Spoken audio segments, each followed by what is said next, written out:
Hello friends, welcome to my YouTube channel. मेरा नाम है पूजा साहू। आज हम बात करेंगे H3N2 वायरस के बारे में। H3N2 वायरस के कारण, लक्षण और इलाज के बारे में हम जानेंगे। H3N2 वायरस यह इन्फ्लुएंजा वायरस है। इन्फ्लुएंजा वायरस के 4 टाइप्स होते हैं, A, B, C और D, जिनमें से H3N2 virus influenza A virus का सब टाइप है। रोग नियंत्रण केंद्र और WHO के मुताबिक यह जो तकलीफ है यह सांस रिलेटेड वायरस इन्फेक्शन है।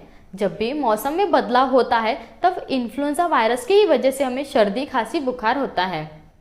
H3N2 वायरस के लक्षण लगभग कोरोना वायरस से मिलते जुलते हैं, इसलिए कुछ लोगों को लग रहा है कि कोरोना का न्यू वेरिएंट आया है, लेकिन ये कोरोना का न्यू वेरिएंट नहीं है। यह वायरस किसी को भी हो सकता है, लेकिन सबसे ज़्यादा खतरा उन लोगों को है जो प्रेग्नेंट है, बुजुर्ग है या 5 साल से नीचे है, या ऐसा पर्सन जिसे गंभीर बीमारी है पहले से ही, उस पर्सन को भी बहुत जल्दी यह वायरस हो सकता है। ICMR के मुताबिक नॉर्मल जो मौसम की वजह से सर्दी खांसी होती है वो 5 से 7 दिनों तक के रहता है, लेकिन इस वायरस से इन्फेक्टेड पर्सन को खांसी और गले में खराश यह 3 हफ्ते से ज़्यादा दिनों तक के रह सकता है। अभी मार्च का महीना है। मार्च के महीने में सर्दी खांसी के पेशेंट बहुत कम होते हैं, लेकिन यह वायरस की वजह से सर्दी खांसी के पेशेंट अभी ज़्यादा है। इस वायरस की वजह से 5 लोगों की मौतें भी हो चुकी हैं और मार्च के महीने में बारिश भी आ रही है, उसकी वजह से और ज़्यादा सर्दी खांसी हो रही है। मुझे कमेंट में बताना क्या आपके भी स्टेट में बारिश हो रही है। अब हम जानेंगे कारणों के बारे में। यह वायरस इंसानों से इंसानों को फैलता है, या किसी पर्सन अगर वो इन्फेक्टेड है उसके छींकने, खांसने से जो छोटे छोटे बूंदें निकलती है उससे भी यह वायरस फैलता है, या फिर इन्फेक्टेड पर्सन ने अपने मुंह को, नाक को अगर छू लिया और हम उनके कांटेक्ट में आ गए, उसके वजह से भी यह वायरस हो सकता है, वायरस फैलता है। या इन्फेक्टेड पर्सन के बोलने से जो ड्रॉपलेट्स बाहर आते हैं उसके वजह से भी यह वायरस हो सकता है। अब हम जानेंगे कि अगर हमें H3N2 वायरस से इन्फेक्टेड है तो कौन से लक्षण दिखाई देते हैं। सर्दी होना, खांसी होना, या बहुत लंबे समय तक की खांसी रहना, या गले में खराश होना, उल्टी आना, दस्त भी लग सकता है, या शरीर में खिंचाव रहना, बदन बहुत तेज दर्द होना, या फिर हमें सांस लेने में तकलीफ होना, या हमारा ऑक्सीजन लेवल 95 से नीचे आ जाना। ये सारे लक्षण H3N2 वायरस से इन्फेक्टेड पर्सन में दिखाई देते हैं।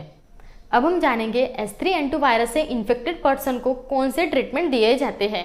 जब हमें नॉर्मल सर्दी खांसी होती है तो हमें एंटीबायोटिक दिया जाता है। एंटीबायोटिक क्या करता है? बैक्टीरिया को किल करता है। लेकिन H3N2 जो है यह वायरस है, इसके लिए एंटीवायरल मेडिसिन का यूज़ किया जाता है। 4 तरह के एंटीवायरल मेडिसिन है, फूड एंड ड्रग एडमिनिस्ट्रेशन के द्वारा अप्रूव्ड है। पहला है ऑक्जेंटाविर, जो टैमीफ्लू के नाम से, ब्रांड नेम से जाना जाता है। दूसरा आता है ज़ैनामविर, जो कि रेलेंजा कंपनी का आता है। तीसरा आता है पेरामविर, जो रेबीवैप कंपनी का आता है।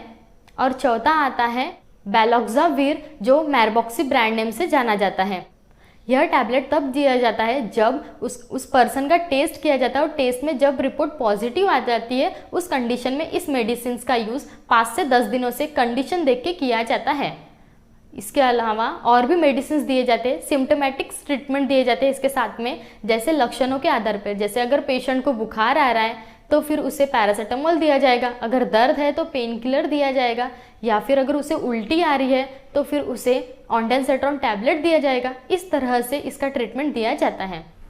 अब हम जानेंगे H3N2 वायरस से इन्फेक्टेड है या नहीं हम कैसे जानेंगे। किसी भी पर्सन को वह इन्फेक्टेड है या नहीं बिना लैब टेस्ट के पता नहीं लगाया जा सकता है। कोरोना की जैसे टेस्ट होती थी वैसे ही H3N2 वायरस का भी टेस्ट किया जाता है। इसका भी सैंपल गले और नाक से लिया जाता है। रिपोर्ट्स आने के बाद ही कंफर्म किया जाता है कि इन्हें H3N2 वायरस है या नहीं। अब हम जानेंगे प्रिकॉशन के बारे में। हमें, जैसे हमने कोरोना में प्रिकॉशंस लिए, वैसे ही हमें H3N2 वायरस के लिए भी प्रिकॉशंस लेनी चाहिए। बार बार हाथ धोते रहना चाहिए, मास्क लगाना चाहिए, भीड़ भाड़ वाली जगहों पे नहीं जाना चाहिए। अगर हमें सिम्टम्स दिख रहे हैं तो हमें तुरंत ही जाके डॉक्टर को दिखाना चाहिए, और अगर टेस्ट करने के लिए कह रहे हैं तो जल्द से जल्द टेस्ट करा लेना चाहिए। पब्लिक ट्रांसपोर्ट का ज़्यादा यूज़ नहीं करना चाहिए, पर्सनल गाड़ी से ही जाना आना करना चाहिए। अगर कोई पर्सन इन्फेक्टेड है तो उनसे दूर रहना चाहिए, और जिस पर्सन को इन्फेक्टेड है उसे आइसोलेट रहना चाहिए। इस तरह से H3N2 वायरस का इलाज किया जाता है। फ्रेंड्स, अगर ये वीडियो इन्फॉर्मेटिव लगी हो तो please like, share and subscribe कीजिएगा। Thank you so much friends, मिलते हैं नेक्स्ट वीडियो में।